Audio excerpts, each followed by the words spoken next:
wanted to speak to that person, I'm going to pitch my little 5 minutes more aimed at that person than anybody else. When somebody gives you a referral, Yeah, treat it like gold. that's right. Because if you don't, they won't give you another one. Turn up, Turn up. be nice, Be nice. listen carefully. What? Today on the Engaging Marketeer podcast, I am joined by Simon Edmondson, who will be talking to us about networking as he runs the Business Network Chester. Almost said Chester That's Business, right, yes. Business Network Chester, and among other things, I believe. So, Simon, thank you for joining us. Well, thank you for the invite. Thank you. Yes. So tell me, there's a lot of networking organisations around. Yes, there are, yes. So many of them very well known.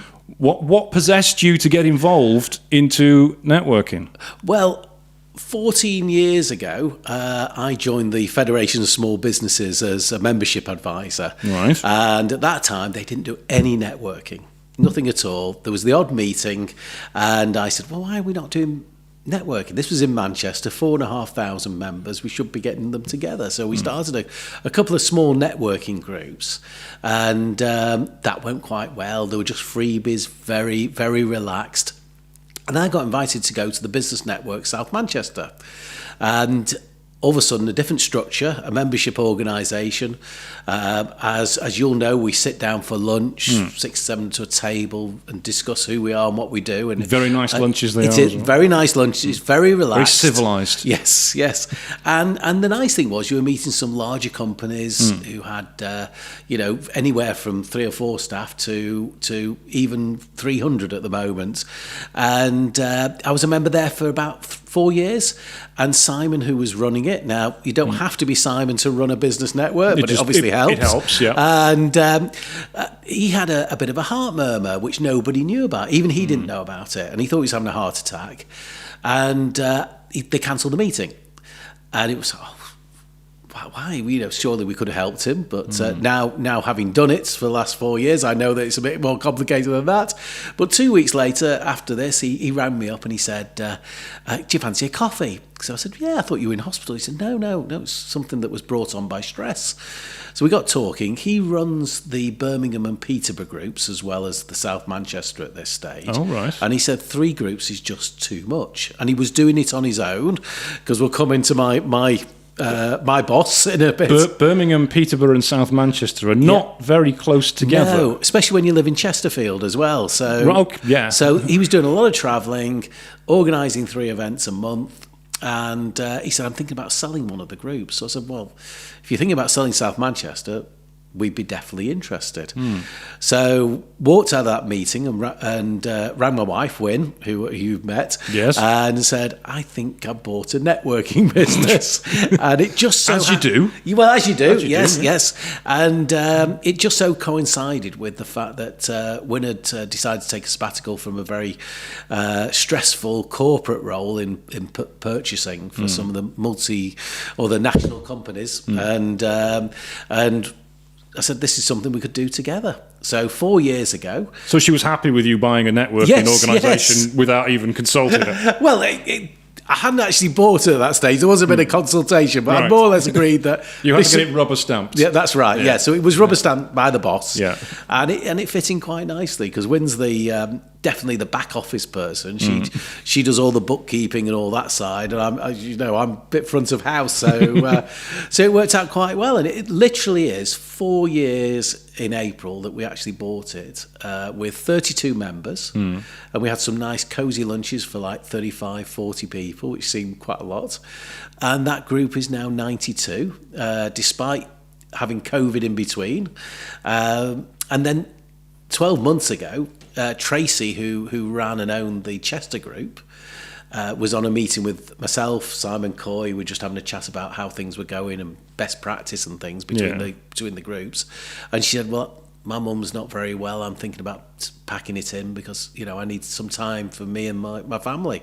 So Simon wasn't interested, but I said, well, actually, Chester's 45 minutes down the road from us, that would work out really well. So convenient, not like Peterborough. No, not like Peterborough. No.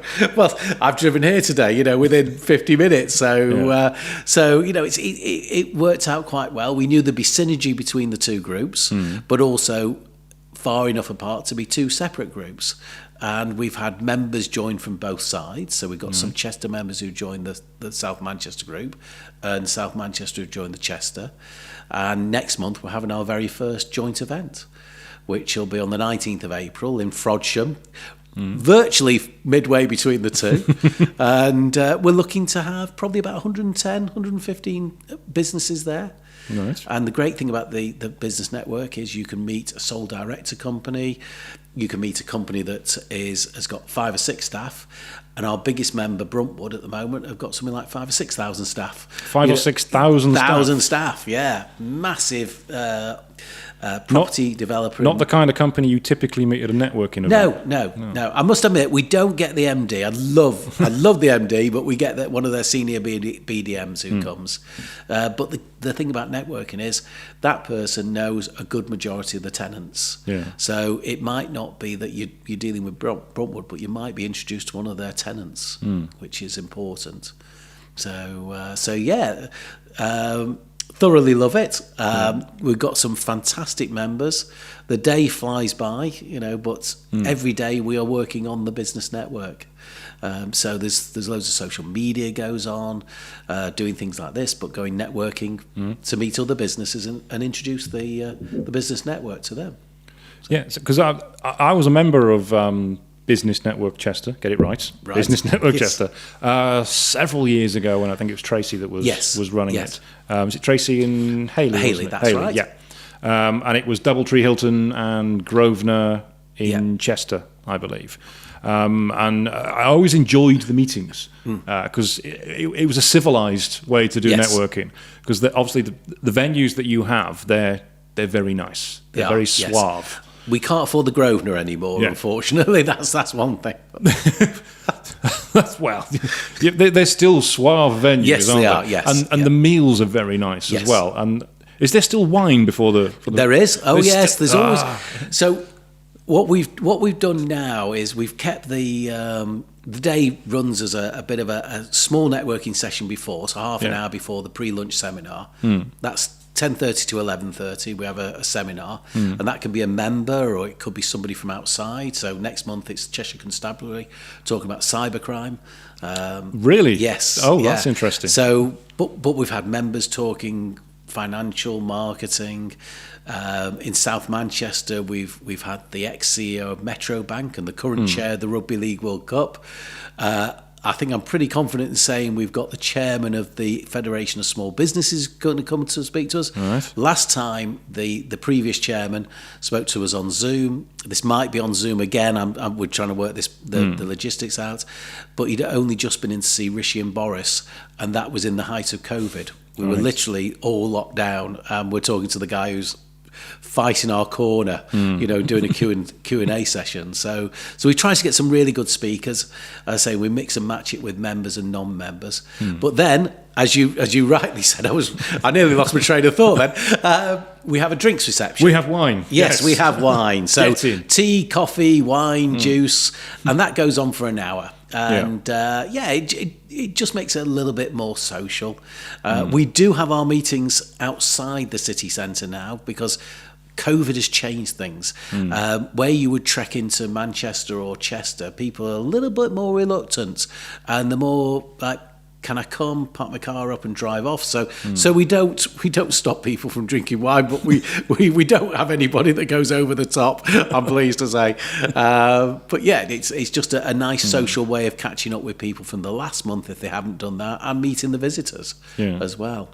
And what would you say are the big differences? Because I mean, people watching this on YouTube or listening to this on however they choose to consume their podcasts have probably been to some form of networking meeting. Most people have. What's the big difference between other networking and the business networks? I think it's a bit of a few things. We're only once a month, so we've been talking about weekly meetings, which suits some people. Yeah. It's quite relaxed in the way that we don't have everybody sat around one big area and they all stand up and say 60 seconds of who they are, what they do. Yeah. Our CRM system actually makes sure that if you come 1 month, you will not sit with the same people the next month. It'll probably be about 4 months before you do that again. yeah, it's more of a conversation rather than elevator pitches. And I think because of that relaxed nature, I think because of the timings as well. So some members will come at 12 and they'll leave at 2, and some come at 9 and leave at 5. You know, they'll do the whole day. We attract slightly bigger companies, which is quite nice. You know, so we will get the on the 19th of April. There is an MD. I know he's already booked on. His turnover is in the billions, literally. You know, you wouldn't know it. He's a very unassuming guy, you know, but I know what they do and things. Yeah. So he wouldn't go to a meeting which was every week. The other thing is referrals tend to happen naturally. We're just putting in place a system where members can see the referrals they give to other members, but it's not a monitoring. It's for them to say, from the business network, I get such a thing. From another network, I get this amount, you know, and they can make up their mind where they're best spending their time and which is more profitable and things. So there will be there is a mechanism for them to check that, but it's not us. I can see it, but it's not us saying that, you know, Simon, you haven't passed so many leads this month. That's not it. It's for them to see, you know, where their best introducers are, basically. So yeah, I think it's the relaxed form of it. Have you experienced spin the wheel yet? You've heard about it. I've heard of spin. It, right? I think Ryan has won yes, spin he's the wheel. Won spin the wheel. Yes, he has, and he's spoken very eloquently. Yeah. So this is our little homage to other groups where we have our members, if they want to be on the wheel. Right. Some of them say no, I'd rather not, and 3 of them get picked out to do 90 seconds to the whole room. Right. So it's you have to have it in your back pocket ready just in case. Yes. Or be very, very good at winging it. Exactly. Yes. So, and some members will say, look, I don't come to the business network for that. I come because it is that conversation, and that's fine. That's not a problem for us. But some members do desperately want to speak to a room of 50, 60, 100 and odd people, you know. So we give them that opportunity. And that we learned because somebody came from the meeting over in Leeds and said, do you know that Sharon does this 3 members doing a pitch to the room? We thought, well, if members want to do that, they can do. So we give them the option of being on the wheel or off the wheel. They didn't use the wheel. It was just basically, this are the 3 members that talk. So we put a bit of jeopardy into it. Right. If you've been to a business network, IT is not always my best friend. And there's a lot of swapping and changing of presentations and things like that. And sometimes it goes perfectly and other times it doesn't quite go so well. So sometimes the wheel is not popped up on the screen for some reason. Oh, it's a digital wheel as well. It's a digital wheel, yes. So that adds even more jeopardy into it. Yes, so it's a little bit of light entertainment. I've just been at a lunch where one of the members was explaining how members get a poem each month.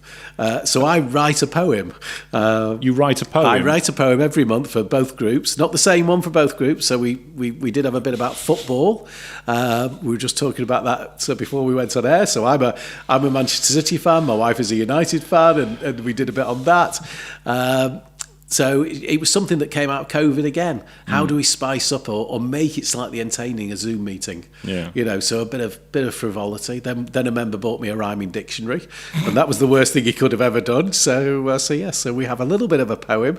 I expect to be booed, but at the end of the day, well, that's good. I say to the members, look, if you're all ganging up on me, it's all part of the community thing. You know, we've got a common cause. It might be my terrible poems or it might be referring business, but it's all with that part of a community. Yeah, well, I noticed you mentioned there that you said that some people who go to the meetings actually stay till 5 o'clock. So theoretically, you could be at a business network meeting from 9 till 5. All day, yeah. So wow. I finish off every meeting with the fortune is in the follow-up, you know, and it's a regular networking comment, but those follow-up meetings are more important than our lunches, really, because the lunches are just the introduction. The follow-up is the thing. So some members will say, hey, I'm going to the business network this month. Do you fancy meeting up before for a coffee or after? So they will have their whole day as the business network day, which is great. So, because you know they're all going to be in one place at the same time, so why not try and make it might easier? Might as well. Yeah. And some members will say, well, I'm not listening to the seminar because I'm meeting up with such a person, and that they'll do one-to-ones all the way through, and then they'll come in for the pre-lunch networking and the lunch itself. Yeah. And you also have smaller events as well during the month, don't you? Yes. So again, this harks back to the Federation of Small Businesses. So we were doing smaller events, more relaxed events, and in Altrincham, which is close to our South Manchester events. Very nice area, Altrincham. Yes, yeah. We teamed up with a co-working office, and Steve, who runs that, this is 7 years ago, just set up, come up from London, and co-working, everybody knew about WeWorks and people like that, but there was no small offices. Set it up in Altrincham and said, how do I promote it? So I said, well, we're looking for a venue.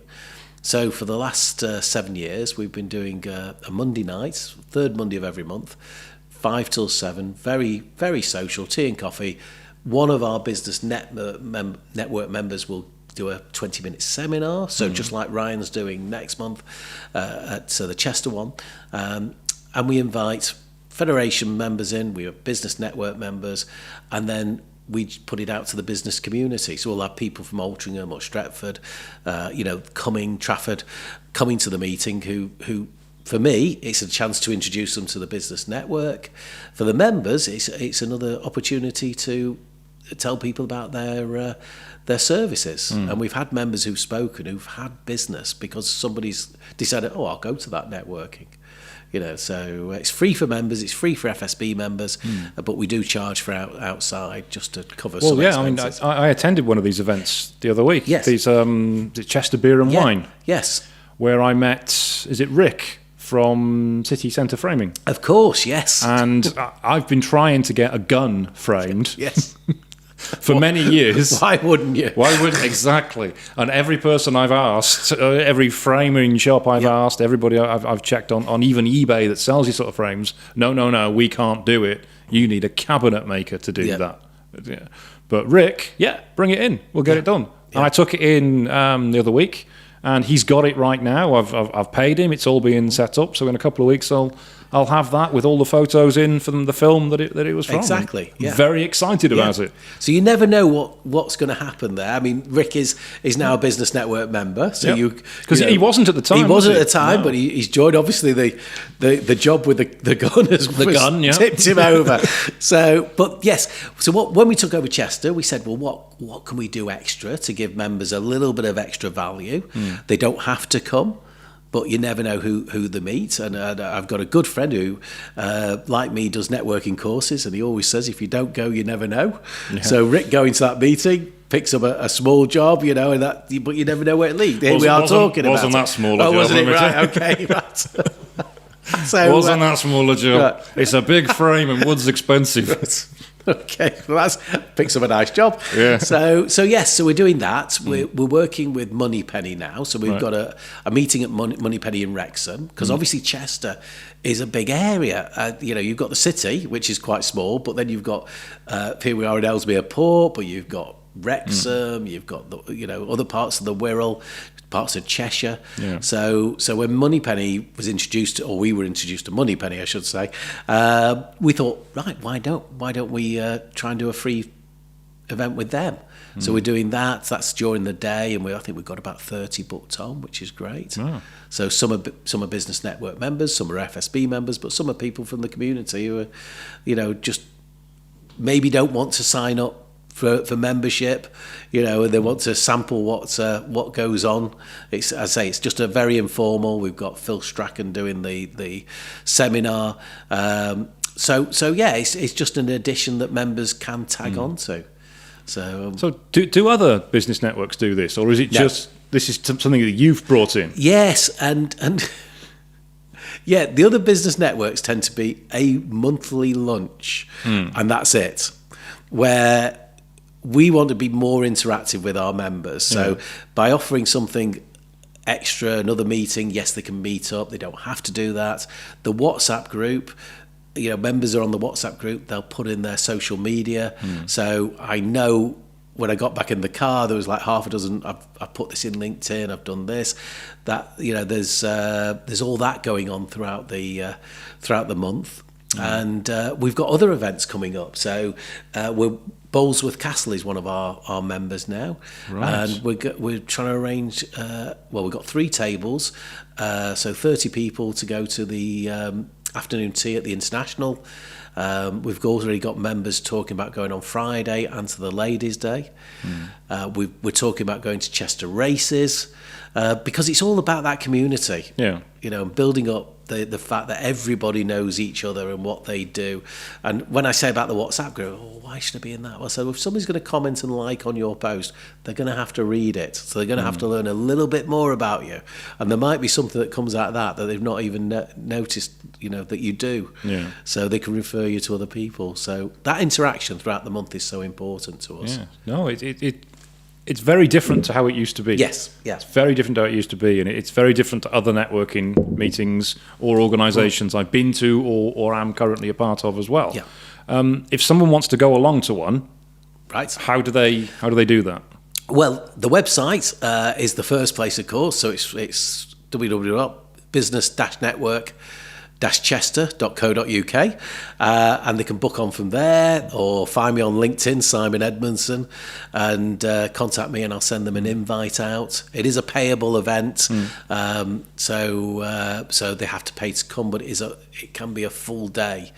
And if we get the likes of Chris Brindley speaking, he's a fantastic speaker. He that's how he earns his living, but it's included within the price of the membership. We can't guarantee a Chris Brindley every month. I wish we could, but yeah, listening to Cheshire Constabulary talking about cybercrime, they want to put the message out to businesses.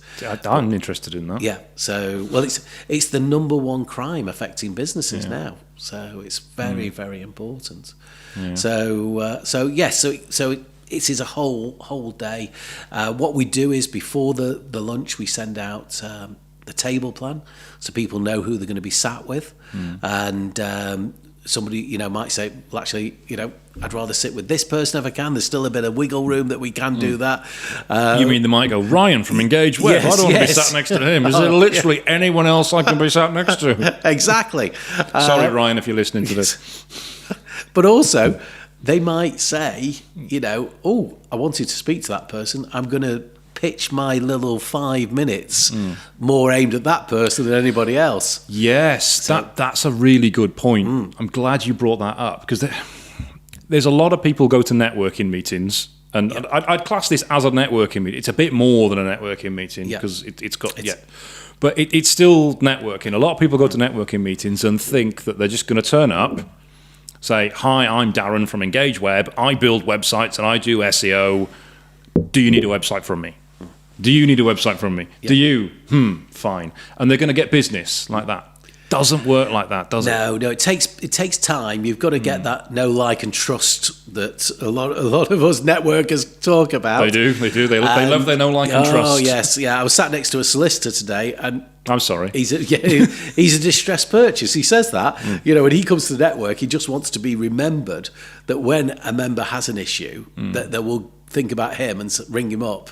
Or if they are planning something, they'll go to him before they do it. So they're not a distressed purchase. Yeah. But yes, it is. It's building up that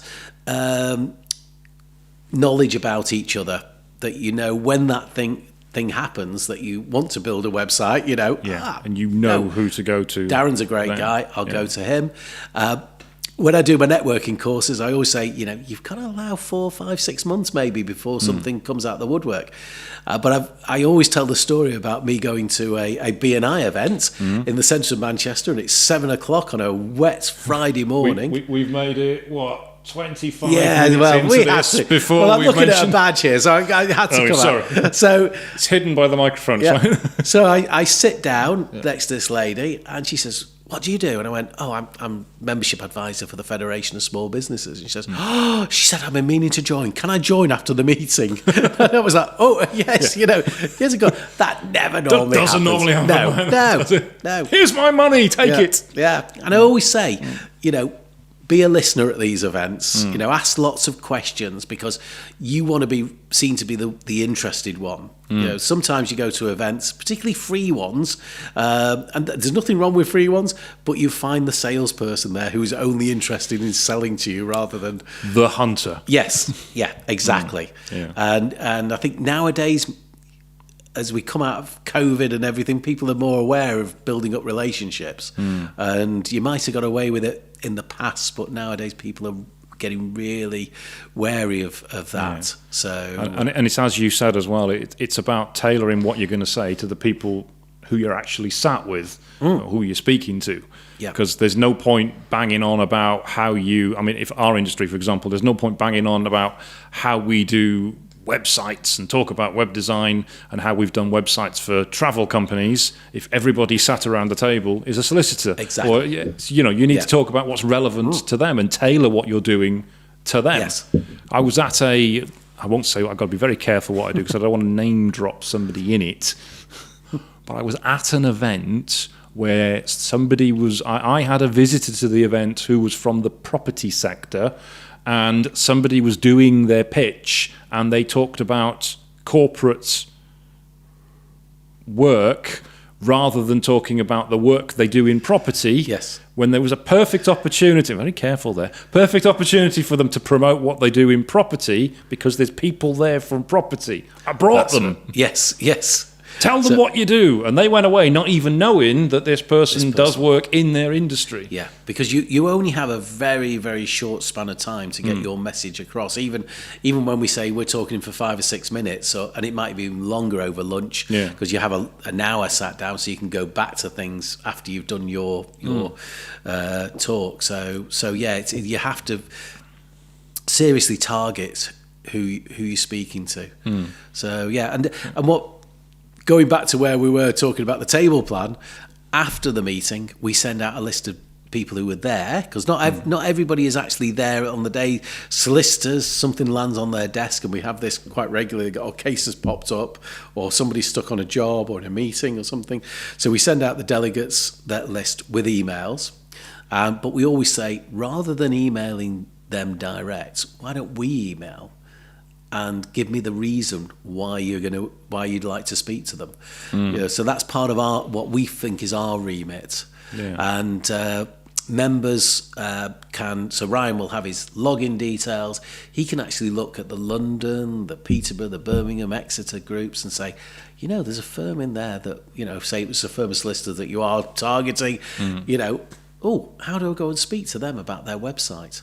Well, speak to me, I speak to Helen or Simon or Karen and say, actually, one of my members wants to speak to this because of that thing, So, and we broker that introduction between us. I mean, they might come back to me and say, actually, I know one of the other members is already servicing that side, and that actually happened with Chester Zoo, funnily enough, when COVID came out. Really? Somebody who does videos said, I'd love to speak to Chester Zoo and see if I can do something while they're closed down, to just help them out. So I actually spoke to Tracy, and Tracy said, well, actually, I think somebody else has actually already suggested that to them, but let me introduce you to their marketing company and see what comes of it. So, there's a lot of networking going on in the background as well. Okay.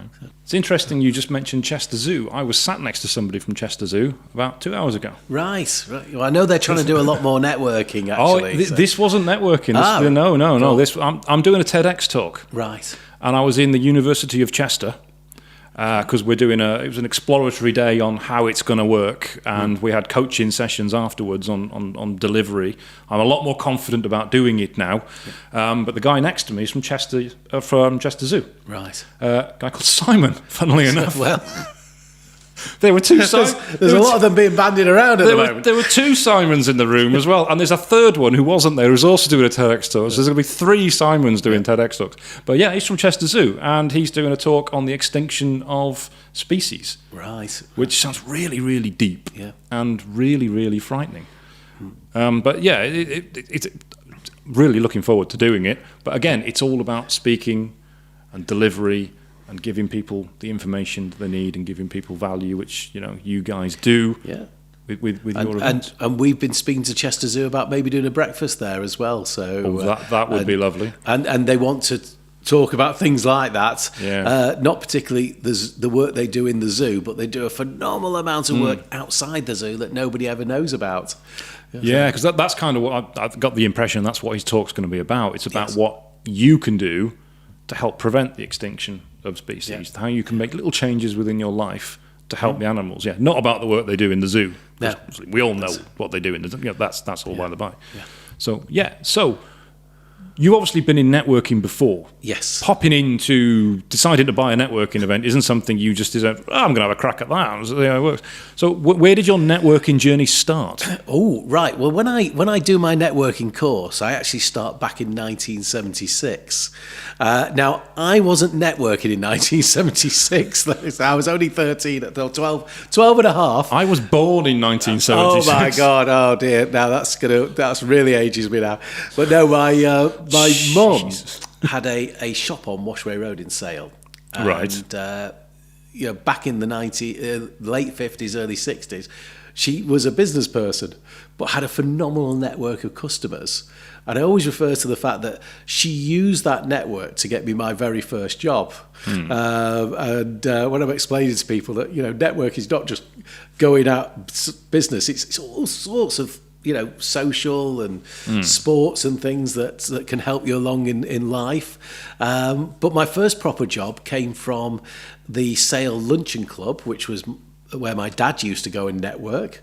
Now that was, hang on, I've got to think now, was that 79? I think that was 79, 80. And the surveyor in the group needed a driver.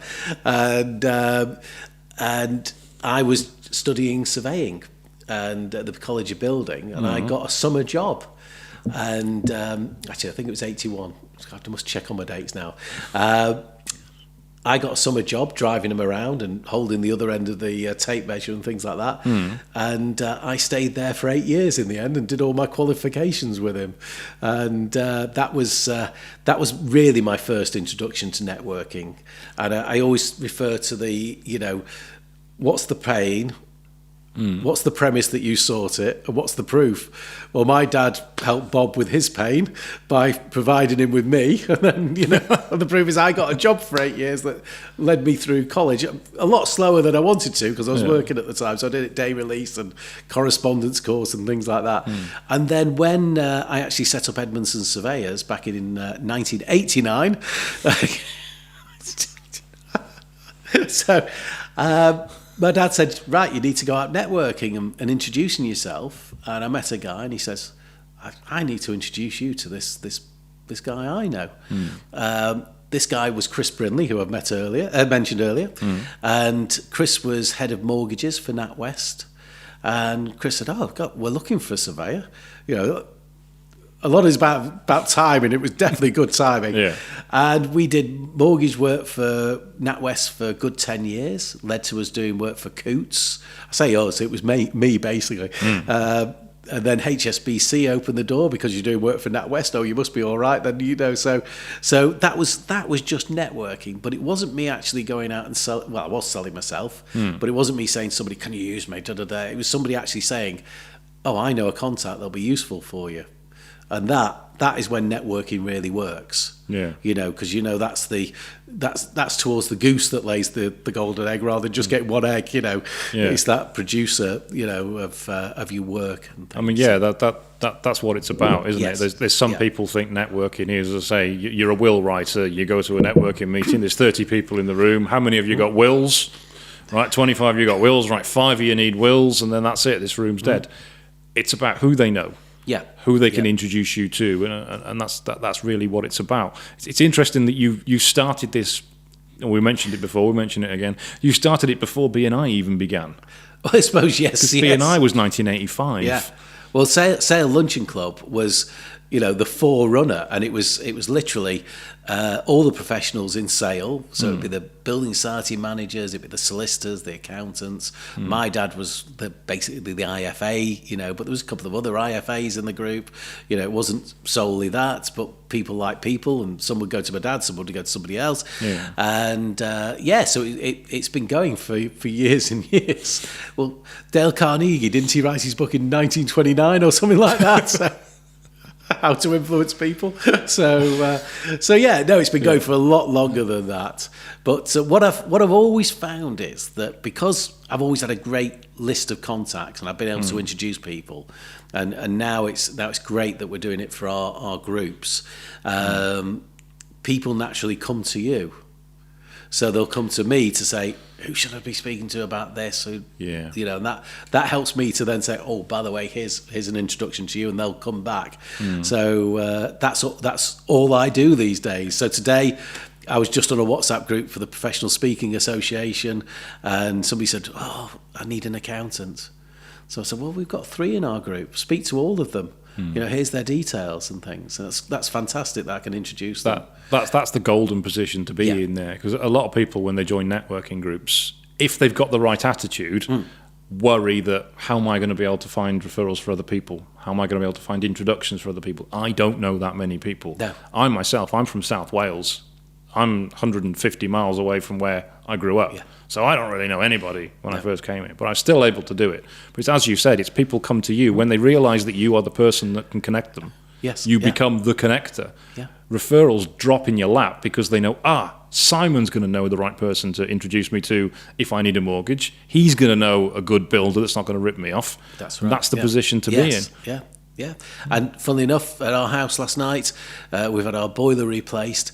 My wife goes, "Where are we going to get a plumber from?" And I went, I know a guy from BNI that I used to go to. Neither of us are members still. We're not members of any. He's not a member of any group, but Ian is a great plumber, and so he was just finishing off a bit of work, and it was so funny because another person rang me, and I said, "Oh, Ian Devine's here." He goes, "Oh, I need a plumber." Tell Ian to give me a ring.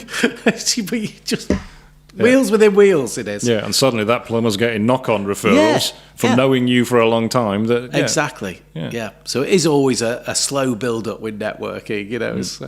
I think Ian would have preferred it a bit sooner than probably about 6 years ago, but still, those things happen, and he's even got a little bit extra work because he turned up at the right time as well. Well, that's always the key with plumbers. Yes. Any trade, really, getting them to turn up at the right time is difficult. Yeah, and they're so sought after that. Do they need to go out networking? If that's the thing. But then, where are they going to get their business from?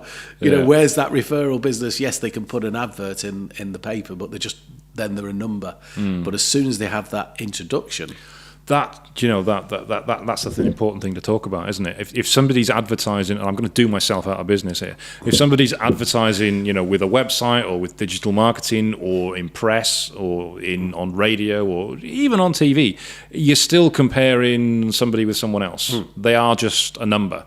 And really all you're going to go on is how much are they compared with the next person? What sort of reviews have they got compared with the next person? How nice is their website compared with the next person?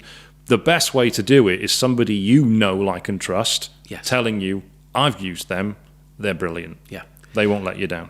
But 9 times out of 10, they're going to check their website out. I mean, this is another a plug for you, but they are going to check the website out. It's very important. Yeah. They are, because that's their shop window, basically. Yeah. So once you've done that introduction, they're always going to have a quick look at them in some shape or form. So having a good website is always important. Is important. Let's stress that bit. Let's stress that. Good. But I really believe in referring people when you know they're going to do the job. That's the other crucial thing, because it is your reputation at stake as well. It is, yes. When you refer somebody, they are basically representing you. Yes. And if they do a bad job, or they don't even follow it up, then it reflects badly on you. That's right. I've had that before. Yeah. I've recommended people From BNI. I've recommended from BNI. Not done it twice. No. Where it was to a potential client of ours, actually. They wanted somebody to go in. Again, I've got to be careful what I say. They wanted someone to go in to do work. It was on a holiday park. So it's potentially quite a big client for us because it was social media for a holiday park. I recommended this person. They're in our group. Yeah, their work was genuinely good. Genuinely good. But the problem was, they, like most trades, not particularly organised. Yeah. And we actually went up to measure up, but forgot to go back and give them a price. Never followed up the price. Right. So I'm coming back to this potential client a couple of weeks later. Oh, how did it go with what I recommended? He never came back to me with a quote. No. And we didn't get them as a client. No. Because I recommended somebody who, as it turned out, let them down. Yeah. So you've got to be really careful when you recommend someone that they are going to do a good job. And when somebody gives you a referral, treat it like gold. That's right. Because if you don't, they won't give you another one. No. And that's why it takes time. Yeah. That's why it doesn't happen instantly. So. Yeah, because a lot of the time you'll get smaller referrals to see what you like. Yes. To see how good you are. And if you don't deal with those very well, then you're not going to get the bigger referral. That's right. Yeah. Yeah. So have you got any sort of advice for people going to networking meetings? Or possibly things that people you've seen do wrong that they really shouldn't do? Yeah, there's 10 words that we go by, these are going to be good. is turn up, be nice, listen carefully. What? Should have known that was good. Yeah, sorry. Ask lots of questions. And follow up. So those are the 10 words. 10 words? Yeah. What were the, hang on. Turn up, be nice. Ask questions. Ask questions. Okay, that's ask questions. Yeah. Hang on. Turn up. Turn up. Follow up. I missed one out now. You missed that follow up. Yeah. Turn up. Follow up. Be nice. Ask questions. There's another one. There's another one. You might have said it. Yeah, I did say it at first. I know I counted it right there, but yeah. So those are the main things. Yeah. There's a few. Don't sell. That's the key thing. And if you can introduce yourself in an interesting way that people go, how do you do that? Well, we build fantastic websites. That's always a good one.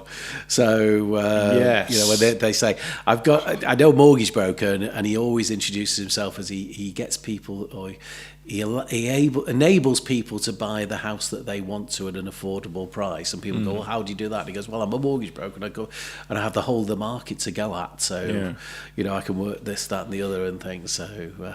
So, accountants are always saying, well, I try and make sure that my clients pay the least amount of tax legally, So try and jazz it up a little bit if you can. It's not always that easy. I refer quite often to comics, American comics in our comedians, I should say, not comic, in our networking course. And one is Jerry Seinfeld, who always says, ask questions that has a number in the answer, like how far have you travelled, or how many people are in your business, and things like that. So that's always a good one when you're having a discussion. And he refers to skateboarders, and he says this is about delivery of your act. And he says skateboarders, you watch them, and all they do is practice until they get it perfect. And that's the way you've got to think about your networking is practice your pitch. You and I will have seen people stand up with their phone or a piece of paper and read out, and you're thinking, this is your job. You should know what you're talking about. At least, because if you've got your head down, if people are listening to this, I've just buried my chin in my chest, they're not projecting to the whole room. No. But practice that little pitch. I mean, when I'm going to a network, I'm going to one tomorrow morning. Before I get to there, I'll have what I'm going to say virtually sorted out. It might change because I might get somebody who throws in a little heckle along the way because it's that type of networking group. So, or there might be somebody particular in the room that you didn't know they were going to be there. Well, exactly. I need to throw something in relevant to them. Yes. Yeah. So practice. I say ask those questions there. It's not just a yes or no, and always be more interested than interesting. We do say a few things to avoid as well. Okay. So We've already discussed football. We have discussed football. So sport is sometimes a bit of a thing that can upset people. Right now, I'm quite happy to avoid that. Yes, right. I'm all right. I get away with it in Manchester because I'm a blue, but I married a red and raised 2 reds. So people go, oh. Well, the jury's still out on Erling Haaland, isn't it? He didn't quite make a double hat trick the other day. Is he that good? 5? I don't know. Yeah, so apparently Pep had his reason for taking him off. So you can get in a little banter about that. The scoreboard wasn't big enough. You had to take him off before it went down. Yeah. Religion's one that sometimes you might want to steer away from, and family is another one. Family? Yeah, because you don't know people's situation, whether they're married, divorced, right? Things. So just be careful. Good one is have you booked any holidays? And you say to me, yeah, I'm taking the 27 kids to think. So you got to get right to do that. So it's always one to be careful about. You're never quite sure whether you're treading on somebody's toes by saying something. So always be a little bit careful. But there's ways of opening them up on that. Yeah. We do a lot of work for clients for written content for their websites, and we've got standing rules with the writers that you need to stay away from religion and politics. Politics is the other one. Yes. Religion, politics, and because we do a lot of work for American clients as well, firearms, because that fits into both religion and politics. Yes. In many ways. And of course I went to one of your events the other day and started talking about a gun that I needed framing. But that's just the way it is. That's just the way it is. But I actually went to a B&I event in America once in Kissimmee in Florida. Right. And as soon as I walked in through the door, the guy starts talking about politics. They seem to have different rules. They don't care. Because he was an insurance broker. Or do they call them broker? Insurance salesman, I think they call it. Yes. And he started talking about how Obamacare was the worst thing America's ever had. Because it's going to ruin America. It's going to absolutely it might impact your role, obviously, as an insurance salesman. But I'm kind of thinking, well, it's kind of important that people do get healthcare, because we come from a country with the NHS and everybody gets healthcare, but you seem to stop your people having it unless they can afford it. And I just got to smile and nod and go along with this while he's lecturing me on how Obamacare is the root of all evil. But they didn't seem to care. No. But over here, we don't talk about that. Yeah. We don't mention that stuff. Yeah. When Boris was in power, it was very very black difficult. and white. Very difficult not to mention him as well. Yes, definitely. So there's a few things just to be wary of as you're talking to people.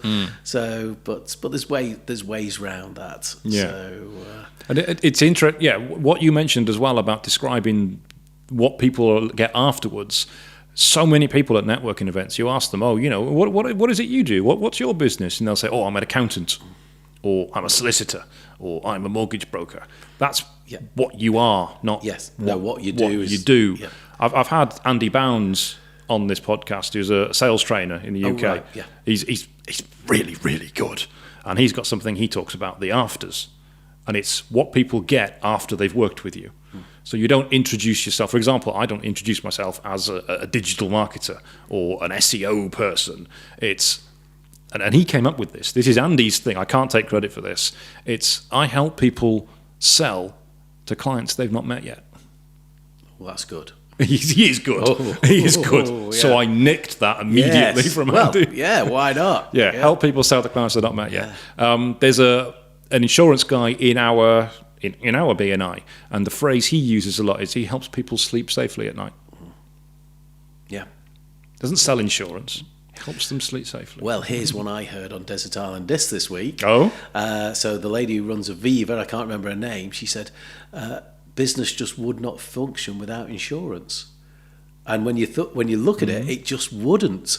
Because she was talking about after COVID, planes flying, and one of the insurers nearly went bump, which nobody would have taken off without insurance. But we won't leave out here without having car insurance for one. You'd like to think we wouldn't. Well, yes, you're inviting me here. You've got to have public liability for me just being on the premises. We have, for purposes of the tape, we have public liability insurance. Yes. So there's all these bits and pieces that when she put that, I thought, well, yes, she's right. most of us would not be in business without some kind of insurance backing up what we do. When I was surveying, it was you couldn't do anything without professional indemnity insurance. Nobody would, a bank wouldn't let you look at a property if you hadn't got a certain level of professional indemnity. You needed it to function. So yeah, but yeah, sleep at night's not bad. Sleep at night's not bad. So yeah, well, how do you do that? Why would you do that? What's in it for me? That's the other thing that people want to know. What's in it for me? Yeah. Ryan's actually putting together his presentation now, as he mentioned earlier, that he's going to be delivering in a couple of weeks. Yes, end of April, I think it is. So he's got a few weeks to go, I think. Yeah, and we were going through, because Ryan's not the best with the slides, so Jonathan's helping him with the slides. Ryan does the talking, Jonathan does the designing for the slides. But he was going through what makes a good website. And he started off talking about, well, it could be the design, and it could be the content, and it could be the functionality, but we have to break it down. So when you're talking to people about a website, they will say they do, but typically they don't care about the design. They don't care about the functionality. They don't care about the content. What makes a good website? Well, what do you want a website for? To get business. Yep. To get leads. What makes a good website? One that gives you leads, one that converts, one that works. That's what matters, and that's the afters. Yes. So if you focus totally on the design of the website, look, it's going to look lovely, it's going to look pretty, so what? But part of that prettiness is part of functionality as well, isn't it? It's part of functionality, yeah. You know where I'll look for, the first line that will grab me to go, actually, I'll have a look further on there, but it might be the phone number or whatever. And I mean, again, it totally comes back. People understand this. A lot of people understand this at networking. They understand that, I need to give people what they're looking for, and talk about this. I help people sleep safely at night, or I help people sell to who they've not met yet. But when it comes to a website, they don't understand it. They go back to the old way of doing business, where their website talks about me. Yeah. This is me. This is what I do. This is how long I've been doing it. This is all the years of experience and all the qualifications I've got. This is a story about me. Why don't people on their websites talk about their target customers? Well, it's interesting because we were talking about our smaller events. We had a copywriter talking in Altrincham, and she brought up a little thing from one of the major supermarkets. And in one short paragraph, I think they did you and your 11 times or something. Yeah. Not we, or, we do this, we do this. Yeah. Your shop is round the corner. Your choice of vegetables is, just fingertip. It was very much about you rather than we. It's almost like they know what they're doing, isn't it? Yes, it's almost like they've thought about this.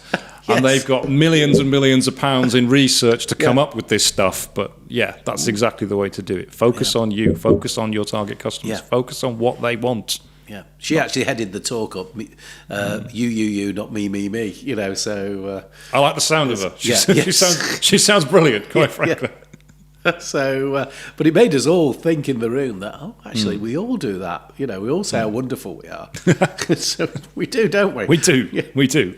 So what's the future? Because you've obviously done a lot different to Business Network Chester than other business networks. What are you planning? We're not going to change radically. I mean, the Business Network works in the format. We're going to bring in a few little extra events, as we've said, going to Bowlesworth, going to the Chester races, which are more social.